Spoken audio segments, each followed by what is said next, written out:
I am really, really thrilled to have a collection for the first time in my life, a collection of my friends, family, coworkers. Not that those are mutually exclusive categories.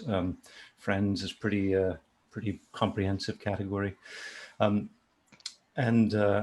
couldn't be happier to have to be seeing you all here and to have the warm reception that you all gave with your willingness to spend time with these activities. So this is the first of an ongoing series of meditation classes that I'll be offering. They're free. You can invite your friends, your neighbors, anybody you want.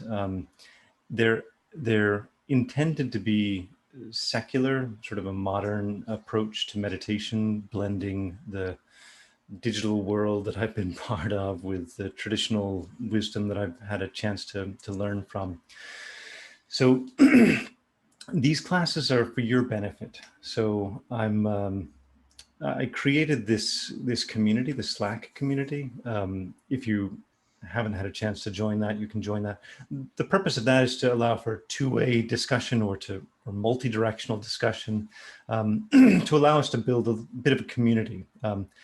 Because while I have had the benefit of learning and studying meditation for a good long while now, maybe 25 years, I don't know exactly what you need. I don't know exactly what your life circumstances are, what would be inspiring, what is not so helpful, and so forth. So that's really what I want to hear and learn from you. So I'm going to offer these programs on an ongoing basis. I'm going to be available through the chat.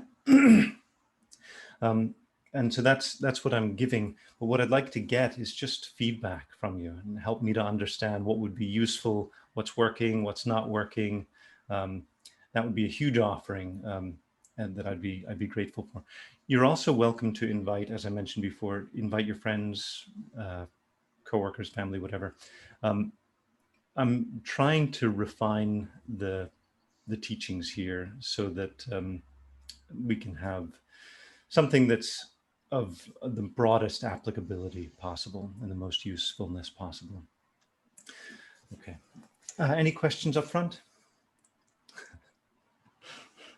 No, but thank you for doing it, Andrew. You're so welcome, Jill. And it's also, secretly, it's my excuse to bring together some of my favorite people in the whole world. And so this is a great joy for me to see you all and to have a chance to be together with you. So I put the rough outline of the program on the website, but I'll summarize here. These sessions are going to be 45 minutes long. I just thought that felt to me sort of in the middle, not too long, not too short. You're welcome to tell me if it's too long or too short. And within this, I thought we could do a few minutes in the beginning of just settling our mind meditation. If you're, Saturday morning, you're probably not just running in from a busy day, but just to settle our minds a little bit in the beginning. Then I'll give a talk for maybe 10 or 15 minutes, and then some more meditation. And my plan is to give 10 minutes of meditation, which is a bit longer of a time, and then questions and answers at the end. So that's sort of a rough format. And I'll try to keep that format consistently through all of the sessions. Even though the topics may change a little bit, the format will stay consistent. Oh, I do have a question, Yes. Andrew. Did you mention that you might record these so that if I have to leave early today, but then I might be able to come back and dip into what I missed? Correct. Yeah. So this session, I think it even says it at the top of Zoom. I am recording these sessions. In fact, I'm even putting them on YouTube. If anyone has privacy concerns, if you want to ask me questions that you don't want on YouTube, just send a note on the chat and we'll have a private call or discussion at some point. But the purpose is for just that reason. People have said, hey, will you record it? What if I can't make it? There's people who may be unsure and want to look at one before they join live. So that's the reason. Great. So meditation, the 10-minute meditation we'll do at the end. I thought 10 minutes, that's a long enough time that you'll actually feel like, oh, that was, we spent some time doing meditation, but it's short enough that hopefully won't feel like it's just going on forever. But again, welcome your feedback on that. Meditation, I'm not sure how well it translates into live streaming video. It's not normally the kind of thing that people videotape, right? It's not necessarily scintillating to watch because it's an inner experience, because what all the action in meditation is invisible. And so that's some of the challenge with meditation, is that it's not as immediately exciting or immediately enticing as, you know, watching something that's funny, or, you know, sports or something that's outwardly exciting. So I would say we have to, it's a bit of it's a bit of an acquired taste, meditation. You have to get some inner experience to appreciate what's really going on and the value and the benefit of it. But nevertheless, we will be recording the meditation. So what I'd like to do here at the beginning, just to let us get settled, is to, we'll do just a 5-minute meditation here, and I'll give simple instructions. So that way we'll all have some sense of what we're talking about when I give more explanation later. So this will just be 5 minutes or so. You can have your eyes open, you can have your eyes closed, but the point is to not be distracted by other things. So not looking at your phones, or not looking at other things on your computer and so forth. So to begin meditation, normally the first thing we do is just make sure that we're comfortable, because often there's some tension that we carry in our body. I often stretch my neck a lot for whatever reason. It just feels like my neck, my shoulders often need a little bit of stretching. Traditionally, people do seated meditation, right? Sitting with your spine straight. But you can meditate lying down for as long as you don't fall asleep. You can meditate while walking. You can meditate on your couch and so forth.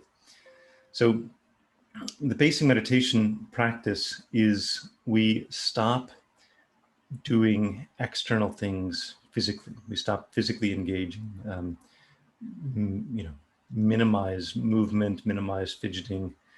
Even if you're doing walking meditation, you don't do extraneous or unnecessary physical actions.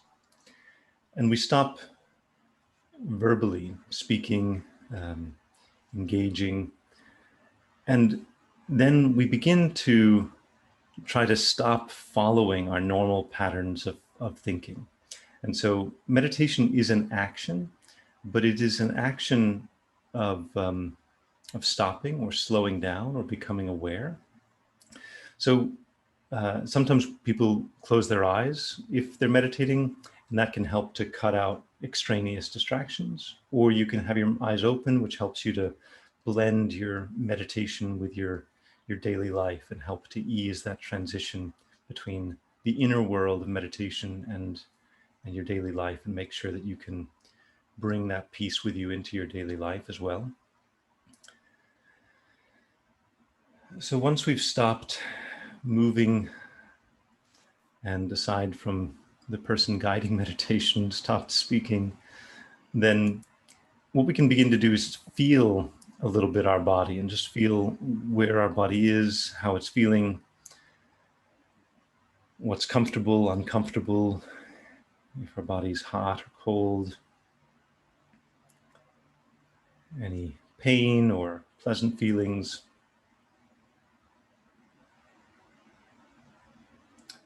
Just get some inner feeling, some inner sense for where our body is.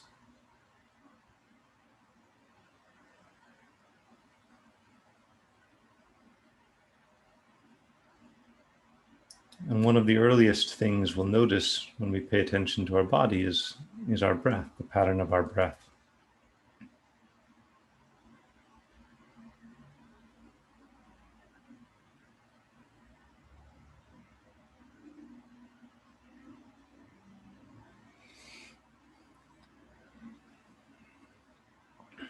Every breath moves our body.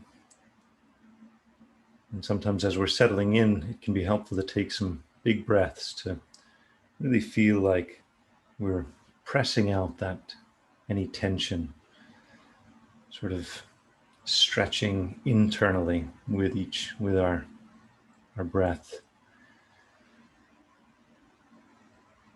And when we breathe out, there's some feeling of relaxation that comes. It's just slight.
And we can open our eyes and begin to re-engage with our world, each other.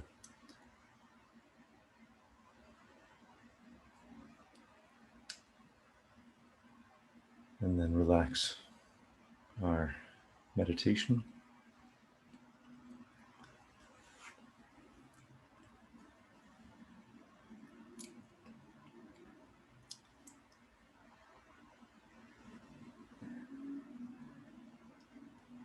So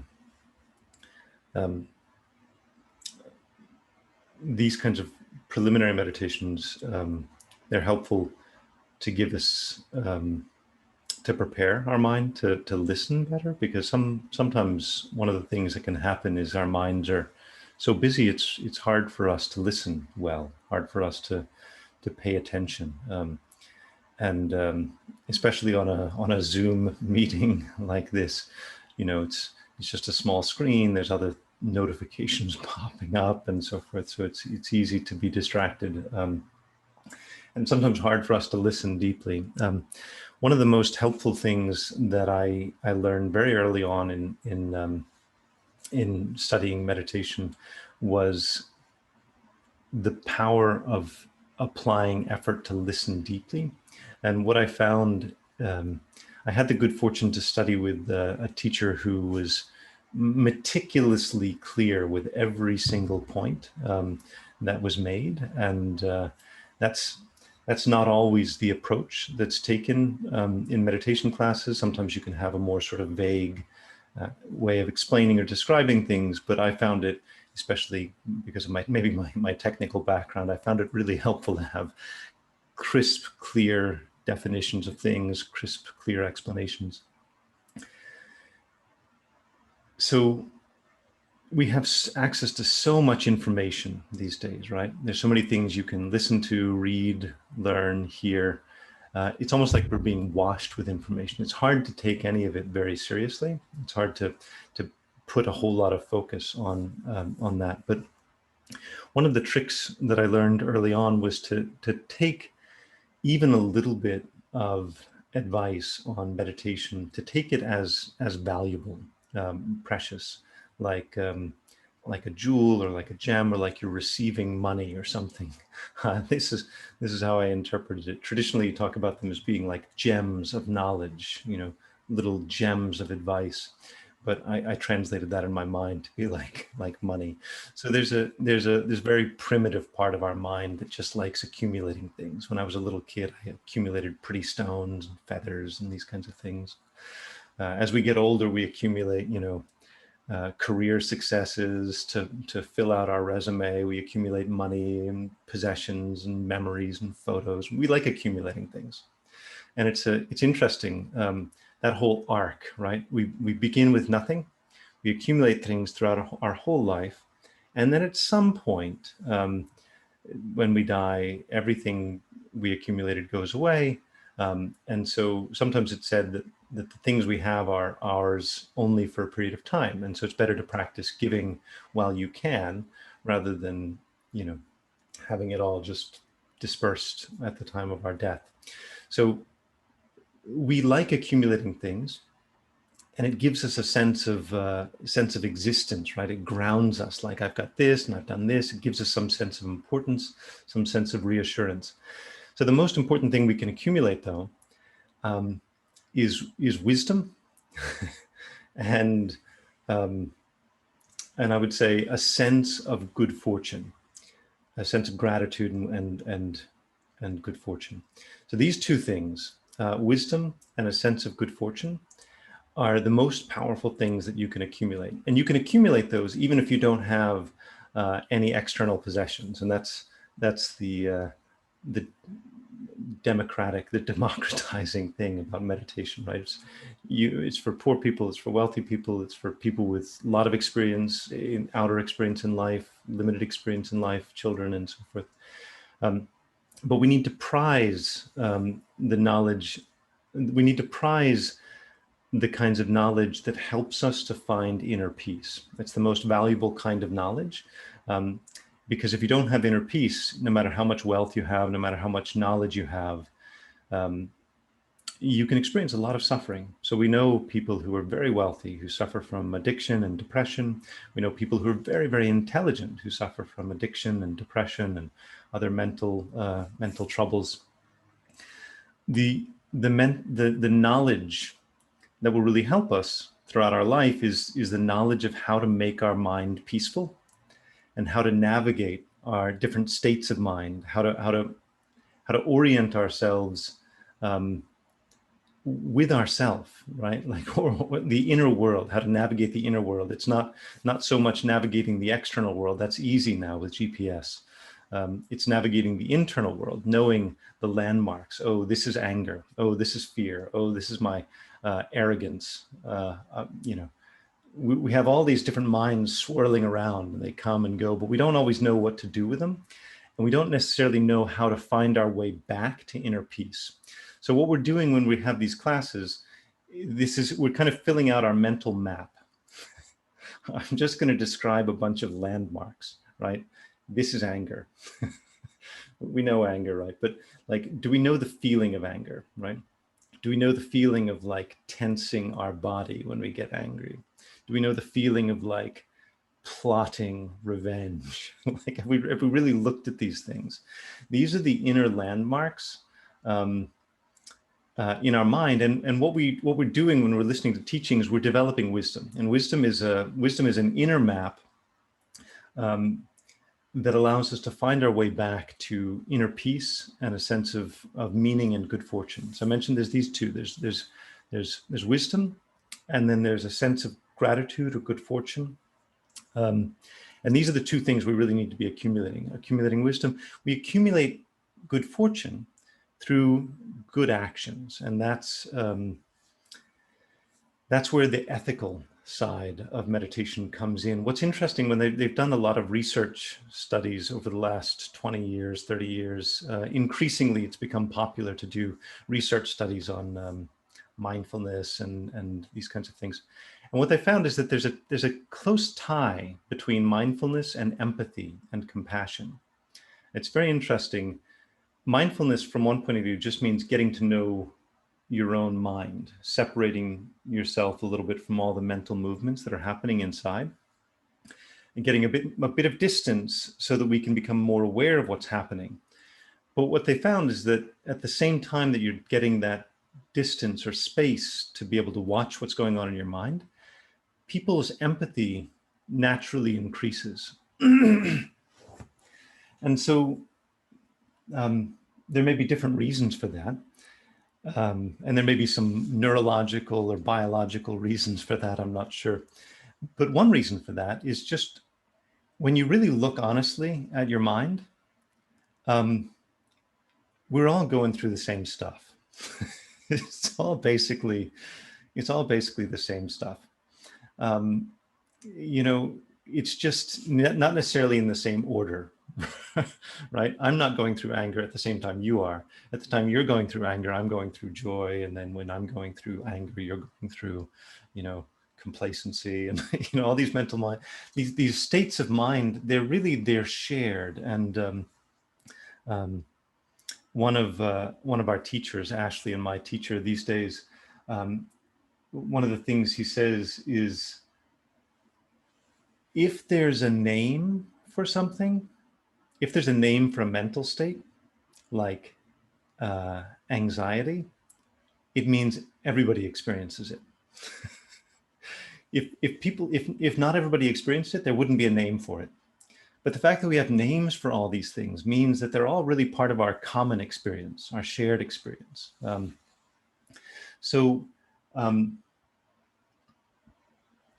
Empathy is an innate characteristic that humans have. So it's incredible. It's incredibly powerful. If I describe a beautiful sunny day, walking along the edge of a seashore, and the waves are sort of lapping against the seashore, and we're with a friend that we enjoy our time with very much. When I'm describing that, I'm having feelings, right? It's activating parts of my memory that are like the visual parts of my memory, the emotional parts of my memory. But when I describe it to you, and when you hear it, those same parts of your mind are getting activated, right? So when you're hearing that, you also can visualize a sunny day. You can visualize an ocean. You can emotionally recognize and relate to the idea of being with someone that you like very much. So what I'm doing is I'm actually transmitting the contents of my own mind, the emotional and descriptive parts of my own mind. I'm actually transmitting that to you guys. So we're actually syncing up. If someone smiles, it tends to make you smile. It's this weird reflex that humans have, right? And so it's a very just innate, natural thing that we empathize naturally and innately with one another. And that's what allows us to be social creatures. And that's why I tried to create a little community, a little gathering here, not just having something totally anonymous, right? Because we thrive on community. And I've been missing community, I think. I've been missing a meditation community over the last 6-7 years that I've not been part of one actively, externally. So empathy is natural, but it's something that can be clouded, and it's something that can be obscured, right? It can be obscured by our worries. It can be obscured by our self-centeredness. It can be obscured by our indifference towards others. So what we're doing when we're meditating, we're not only building our wisdom, we're actually building our empathy. And from that empathy, naturally, we will engage in positive actions. wishing, engaging in actions throughout our life that help other people. And that's how we carry meditation into our daily life. We bring our own peace of mind into our daily life so that our actions are coming out of that. So, our actions are so often, they're just impulsive and instinctive. They just come without our really meaning to do something or say something. An action just arises, and where we notice that most commonly probably is anger or pain. So if we're in some pain, we're more likely to act kind of snappy to the people around us, and this is one of those powerful, beautiful learning experiences that you have when you actually live with someone else. Like when you're in close quarters over a long period of time, you realize that your own internal mental states, they sort of come out. And so if we're in pain, we're more likely to be unpleasant or snappy. But if we're peaceful, if we're feeling peaceful, feeling relaxed, calm, then what comes out of that? Naturally, positive actions rooted in empathy, actions rooted in a wish to help the people around us. And so that's how we carry our meditation with us out throughout our daily life.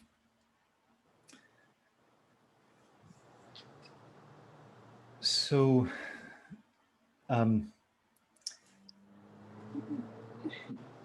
is there a question, or you just, I don't know if someone was. So we'll do some Q&A. We'll do, in just a minute, I'll pause, and then we'll do a meditation and then some Q&A. I wanted to say a few points about these sessions. So these sessions, there's 3 ways you can use these sessions. The first way is, you're just curious. Maybe you want to learn a little bit about meditation. You pop in every once in a while, not regularly, or you look at it on YouTube or not, or whatever. So that's the first level. The second level is you can follow along. You can make some determination for yourself. I want to establish and stabilize some meditation habit. So I'm going to use these classes to help anchor that habit in my life. And the thing about a scheduled activity is it provides some anchor in our week, kind of like working out or going to work, right? Like you go to work a certain day, and that increases the chances that you're going to do something valuable for the company by showing up at work. So you can use these classes to sort of help you to build a momentum in your own life. If you're able to come every week, if you're able to come twice a week, then great. It'll help to stabilize that habit. And the third way you can use these classes is you can use these as a starting off point or a springboard for your own personal meditation practice. If you want to build a personal meditation practice on your own, if we do a meditation together and you think that was too short, and you want to do some more meditation on your own, then you can just think these classes are supporting you. So I'd love for you to invite your friends as well, to anybody you think might be interested. As I mentioned, these will be on YouTube, so you can share from that point of view. These groups, they come together, people disperse, we're all very busy, so attendance will go up and down and so forth. And that's just all very natural. But if you invite other people, you might find that they bring some energy and some passion to it as well. And that can help to keep the group stronger and sustained. There's an energy when we do things together. And that's the beauty of this. And that's, there's an energy when we do things together. We're actually supporting each other with our collective intention to bring to strengthen our own meditation practice.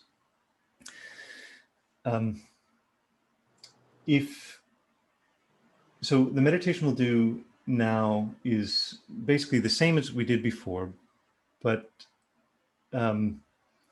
what you should know when you're doing meditation is that it's not, don't worry about, are you doing it right or not? Like I used to teach meditation for 10 years. I taught it every single day for 10 years.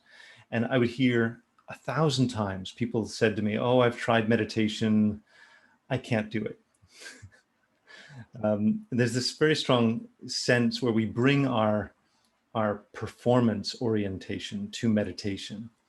And if I were a therapist, I'd ask, well, can you tell me about anything else in your life where you feel like you just aren't any good at it? When was the first time in your life where you felt like you really weren't good at something? We realize it's actually a really strong pattern that we have. Like, I want to be the best. We bring our competitiveness. So there's no need to bring, so there's these very deep minds: competitiveness, jealousy, and pride, right? If you're really good at something, you develop pride. If you're not so good at it, you develop jealousy. If you're sort of equal with other people, you develop competitiveness. We don't, and these things can kind of corrupt and contaminate our attitude towards meditation. So don't worry about if you're doing it right or not. Just do it, because the whole point is to see what happens and see what comes up when you begin to stop following along with your normal thoughts.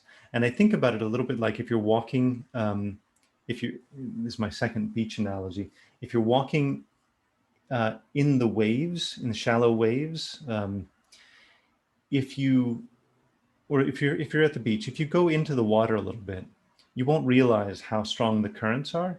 They'll sort of, if you're floating, the currents will just move you around, right? Only if you try to stand still in the sand will you realize how strong the waves are. And you realize that those waves are very, very, very strong. But you only realize that when you're trying to stand still. So in our mind, there's all of these waves, very, very strong waves of feelings and reactions and emotions, and fear and excitement, and wish to become something and do something. But we don't necessarily realize what we're being driven by. We haven't necessarily identified all of the different forces that are operating in our mind. So when we start to meditate, we begin to become more aware of all of these strong forces that are acting in our mind. We notice our own tendency to compare ourselves with others. We notice our mind has run off and is fantasizing about, something at work, or something we could enjoy, or whatever. So we're getting to know our own mind, and we're getting to know our own body at the same time, and we're getting to know the relationship between those two, because our bodies and our minds are tied together, and our emotional states have an effect on our body has an effect on our emotional states. And so we try to become aware of these two at the same time, these two together, and use the relaxation in our body to help relax our mind, use the relaxation in our mind to help relax our body. And if we find ourselves getting tense, we just notice. If we find ourselves getting distracted, we just notice that. We just become aware of that. And we're getting to know ourselves. So, okay. So why don't we settle back into meditation for another 6 or 7 minutes now. So again, in meditation, we just try to find a comfortable position. You can have your eyes open or closed. And we start by becoming aware of our body. We just feel, how are we feeling? How are we sitting? Are we comfortable? Are we uncomfortable? Are we tense? Are we relaxed? Warm, cool?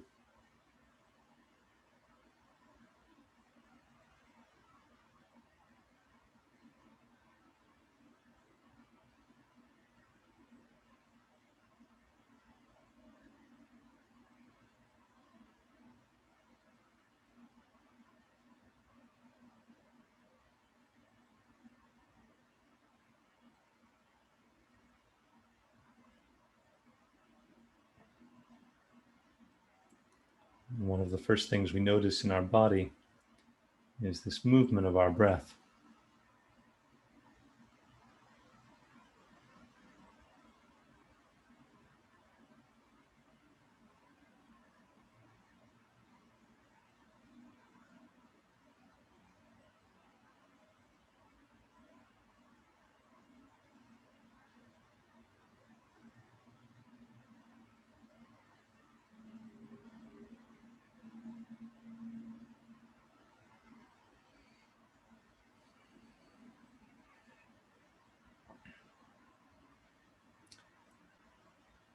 can take deeper breaths a few times to help us to relax.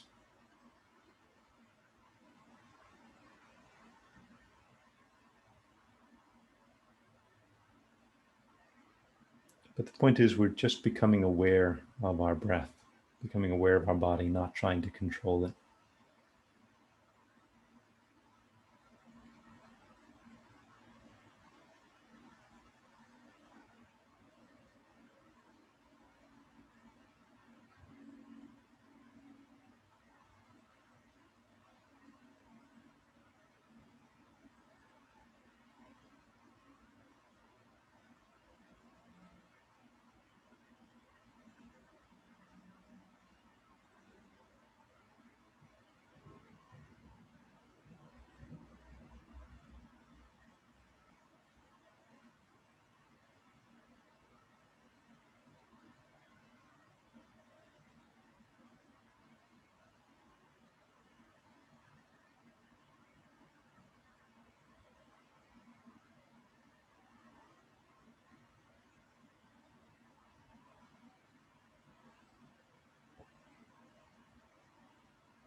And we'll notice strong tendencies to be distracted, for our mind to run off and start thinking about many things.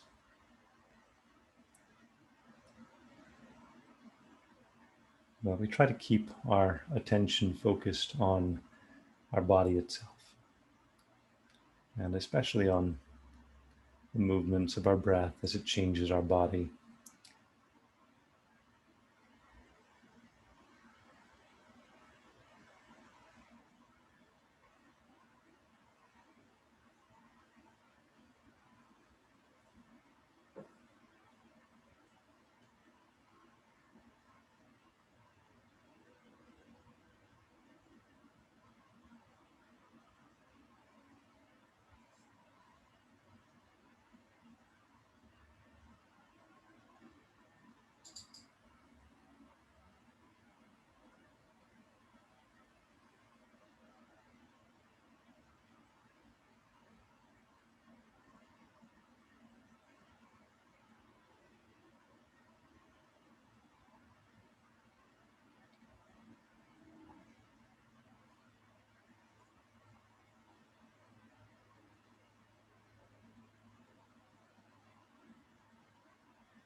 And we can invite our body to relax if we notice any areas of tension in our face or anywhere else in our body. We just invite our body to relax.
can open our eyes if our eyes are closed.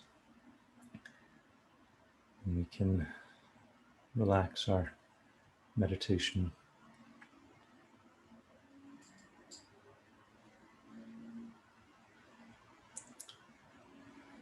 Okay, so we're just have a few minutes left, but in the time that we have here, I'd love to invite any questions. If you guys have any questions, I can clarify quickly.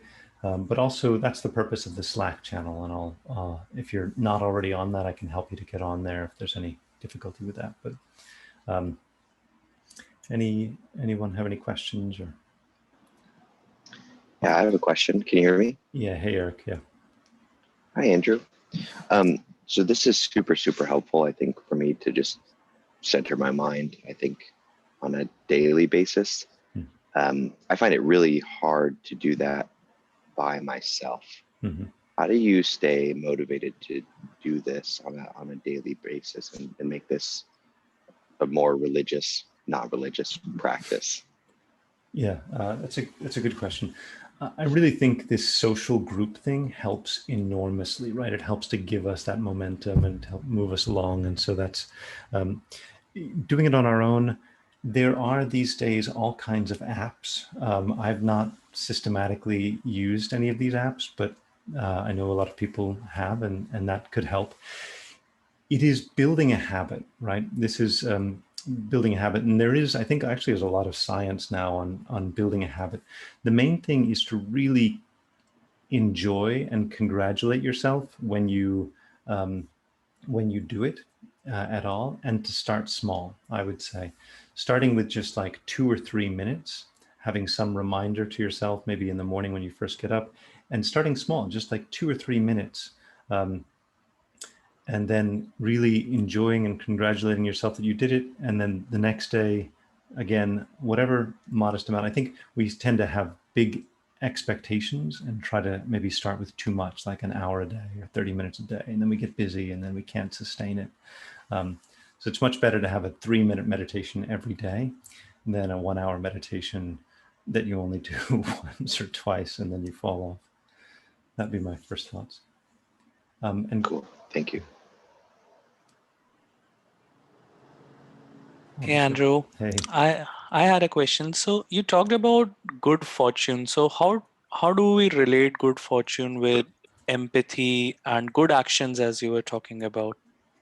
That's a probably a longer subject. We'll probably have to go into that later. But the example that I like to think about is giving, right? If you see someone who needs something, and you empathize with that person, and you want to give them what they need, maybe it's just some help, some advice, some sympathy, and you take that action, you give them a bit of your time, you give them some advice or whatever, implicitly you're building a sense of good fortune in your own mind. You're building a sense that you have something to offer, that you're not poor. You're wealthy enough to have some time, to have some advice, to have some, it's material things or whatever. So implicitly, whenever we give, especially anything, we're building a sense of our own good fortune. That's the opposite of feeling like I'm needy. I don't have enough. I never have enough. And so a mind of gratitude, thinking, look at everything I have, all the skills I have, the time, the knowledge, the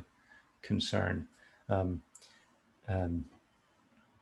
If you have that mind of gratitude, you're overflowing with the ability to give to and benefit others. But longer topic. Thanks, Andrew. Really helpful. Great. Okay, so we're at time, and I'd like to try to discipline myself to end on time so that people believe that it's actually a 45-minute session and not a 1-hour session. But again, I'd love to follow up personally. In some cases, you're people that I only see every once in a while, so it's just so good to see you. So follow up in however you want, and if you can make it to the Tuesday sessions as well, or make a determination yeah, if you think this is a habit that you want to stabilize, make a decision. You know, I'm going to stabilize this. I'm going to come to the next classes. If you're just curious, then great. But if you want to stabilize this, then make that decision, and I'll see you in these future sessions. Thank you, everybody. Thank you. Thanks, Andrew. Andrew. Thank you so much. Bye. Have a nice day.